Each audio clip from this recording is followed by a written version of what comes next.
Parfois, il suffit de peu pour inspirer. Écrit par Simone Christelle Ngomako. Habari ya asubuhi, salutations en Swahili, fils et filles du royaume. Qu'en ce jour tu reçoives la conviction de faire ce que Dieu te demande. Car je suis fier de l'Évangile, c'est la puissance de Dieu par laquelle il sauve tous ceux qui croient, les Juifs d'abord et aussi les non-Juifs. Romains 1, 16. Il y a quelques années, j'ai occupé un poste à durée déterminée dans une structure. La dernière semaine, j'ai décidé de relever le challenge de prier avant de manger dans un lieu public, 5 jours de suite. Prier calmement, sans importuner ses voisins, mais vraiment prier. Comme j'aime le calme, j'ai choisi de prendre mes pauses déjeuner à l'extérieur de l'entreprise dans un restaurant. L'idée était d'assumer sa foi et de s'accorder un temps de qualité dans un espace public.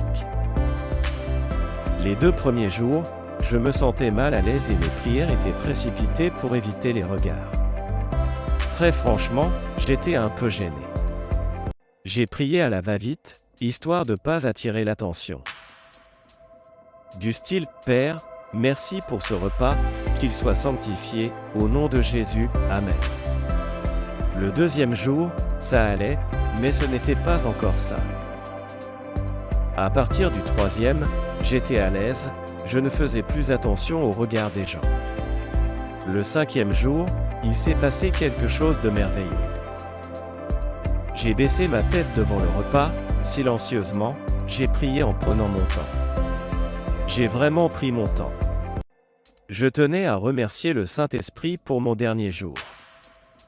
Vu que c'était le dernier jour, j'avais bien l'intention de tuer la honte. Lorsque j'ai levé ma tête, une famille arabe me regardait en souriant. Le père a pris la main de sa femme et de leurs enfants. Il a commencé à prier.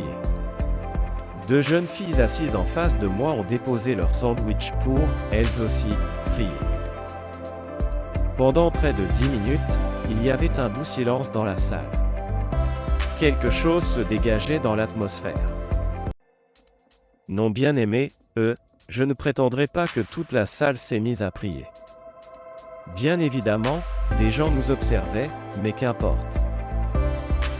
À la fin de mon repas, me levant pour partir, le couple arabe à ma droite m'interpelle pour me remercier et me dire qu'ils sont chrétiens. Me voir prier leur a donné le courage de faire pareil. Au travers d'eux, je venais de recevoir une leçon pour la vie. Très souvent, nous voulons accomplir des exploits, faire des grandes choses. Nous attendons les grandes occasions, les grands moments, les grands challenges. Pourtant, il suffit parfois de peu pour être un instrument de Dieu et inspirer son prochain. Soyons simples. Certains n'ont besoin ni de grandes paroles, ni de grands miracles. www.lovemitzvot.com